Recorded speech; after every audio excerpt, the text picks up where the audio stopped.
తాను ఎవరిని బ్లాక్మెయిల్ చేయలేదని రిపోర్టర్ శ్యామ్ వెల్లడించారు. కొన్నేళ్ల క్రితం నిరూప వద్ద భూమి ఇప్పిస్తానంటూ లక్ష్మీకాంతారావు ₹1,00,00,000 తీసుకున్నారని తెలిపారు. భూమి ఇవ్వకపోగా తిరిగి 80 లక్షల డబ్బులు ఇవ్వలేదని నిరూప తెలిపింది అన్నారు. ఈ విషయమై ఎమ్మెల్యేకు తాను ఫోన్ చేసి చెప్పారు. తనపై కేసు నమోదు చేయడంతో పాటు పరారీలో ఉన్నారని పేర్కొనడం ఆశ్చర్యంగా ఉంది అన్నారు. పోలీసులు సమర్పించిన రిమాండ్ రిపోర్టు పరిశీలించిన న్యాయమూర్తి రిమాండ్ను తిరస్కరించారని తెలిపారు. ఒక లేడీ నా దగ్గరికి రావడం జరిగింది, నిరూప పటేల్ అని. ఆమెకు సంబంధించిన నన్ను జుక్కల్ ఎమ్మెల్యే 2012లో నా దగ్గర ₹1,00,00,000 తీసుకున్నారు, ల్యాండ్ కొనిస్తా అని.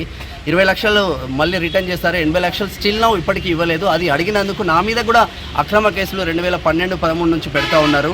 అందునుంచే ఆమె ఆఫీస్కి రావడం జరిగింది, ఒక ఇంటర్వ్యూ చేయడం జరిగింది. అసలు ఏం జరిగిందమ్మా, నీ కన్నీళ్లకు కారణం ఏంది అని చెప్పేసి ఇంటర్వ్యూ చేయడం జరిగింది. ఇంటర్వ్యూ ఎక్కడ బయటికి వస్తుందో అని చెప్పేసి ఇక మేనం షా మీద ఒక అక్రమ కేసు, SC/ST అట్రాసిటీ కేసు పెడితే అయిపోతుందని ఒక దురుద్దేశంతో ఈ కుతంత్ర ఎమ్మెల్యే, కుట్రాల ఎమ్మెల్యే మన మీద కేసు పెట్టడం జరిగింది.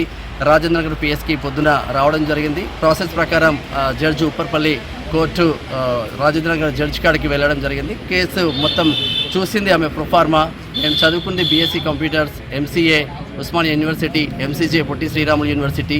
ఈ ఎథిక్స్ అన్ని చూసి ఇది అక్రమ కేసు అని మరి ఏమనుకున్నదో కానీ రిమాండ్ చేయాల్సిన జడ్జి మేడం రిమాండ్ రిటర్న్ అని పంపించింది. మరి అందులో చేసిందే శుద్ధ తప్పు, చేసిందే దొంగ పని, చేసిందే తప్పు.